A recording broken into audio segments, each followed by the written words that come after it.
তারা হয়তো এই মুহূর্তে ঘুমিয়ে আছে। না, তারা এখনো ঘুমায় নেই। আমি গোপন সূত্রে জানতে পারলাম তুমি তাদেরকে ছেড়ে দিয়েছ। বলা নমস্কার, তুমি তাদেরকে কেন ছেড়ে দিয়েছ? এই জানি না, তারা যে কোথায় আমি কিছুই বলতে পারবো না। জনাব নমস্কার বলতে তোমাকে হবে। তুই তাদেরকে কেন ছেড়ে দিয়েছি? এবার সহ্য করে আমার হাতের চাবুক। বল বল নমস্কার, তুই তাদেরকে কেন ছেড়ে দিস?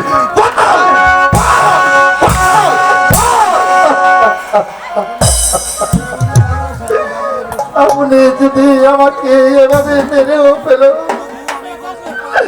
এই তবু যে আমি বলতে পারবো না। বলতে পারবে না। খামোশ বেয়াদব। এখনো তুমি বলবে না? আমার চাবুক বলতে পারো। আমি যে কিছুই বলতে পারবো না। কোথায় গাত?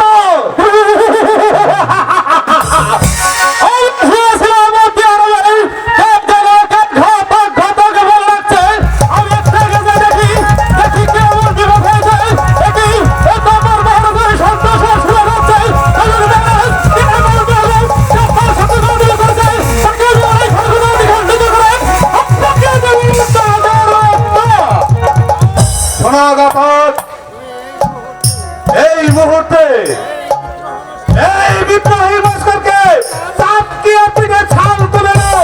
এই নাও চাবুক।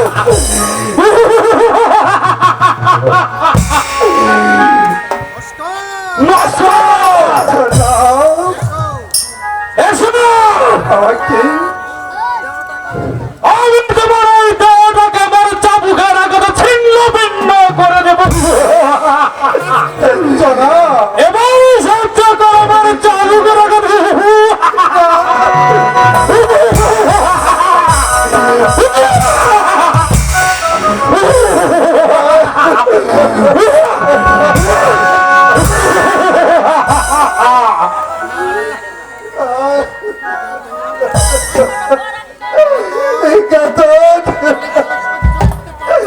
আমি যে আর সহ্য করতে পারছি না। আমাকে আমাকে একটু পানি দিবে।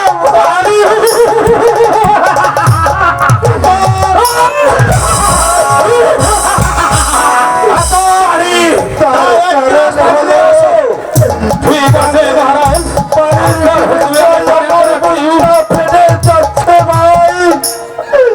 যেখানে হতেই হলো না কেন, আমাকে একটু পানি দিবে। পানি দিব।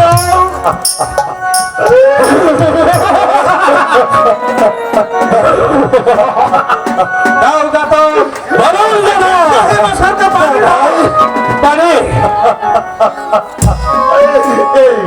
এই পানির পিপাসায় বুকটাই আমার সরকার করে চলে পড়ে কারখার হয়ে যাচ্ছে।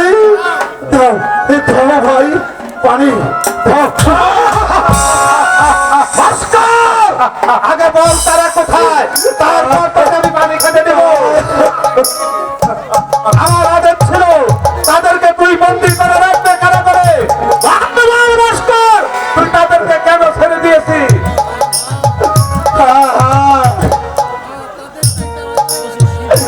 তাদের জায়গায় কারাগারে রাখার আদেশ ছিল, আর কিন্তু আমি যেই আপনাকে বিশ্বাস করি।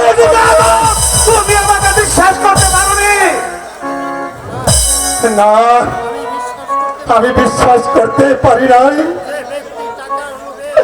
যে ব্যক্তি নাকি টাকার লোভে পড়ে একজন ঘুমন্ত লোকের গায়ে ছুরি মারতে পারে, এর কে তাকে বিশ্বাস করে?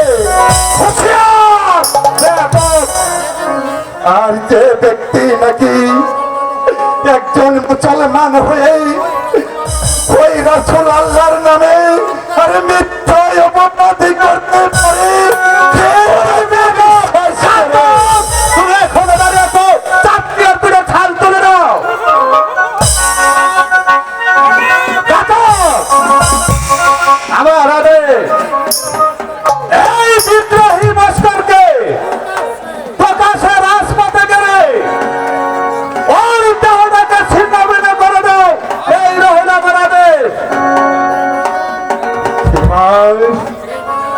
এই বেঈমান, এই বেঈমান আমি না। আরে বেঈমান, আমি যে কি করব? আমার যে অকালে দুটি হাত কঠিন ছেলে শুধু তুমি আর পাবে না ভাস্কর। তারাই আমি বুঝে দিতাম আর কে কাকে হত্যা করে, আর কে কাকে হত্যা করে, তাকে কাটো! আর কে আছিস? কোথায় বাড়ি?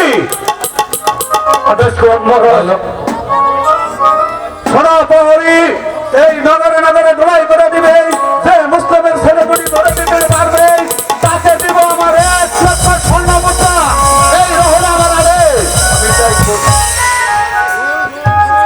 ডোল ডোল ডোল, শুনো শুনো নগরবাসী, আমাদের বাদশার আদেশ, মুসলিমের দুটি পুত্রকে দৌড় দিতে পারবে না, তাকে বাদশা দিবে 1 লক্ষ স্বর্ণ মুদ্রা পুরস্কার। আর যদি কেউ গোপনে আশ্রয় দিয়ে রাখে তাহলে মস্করে নেয়, হত্যা করা হবে।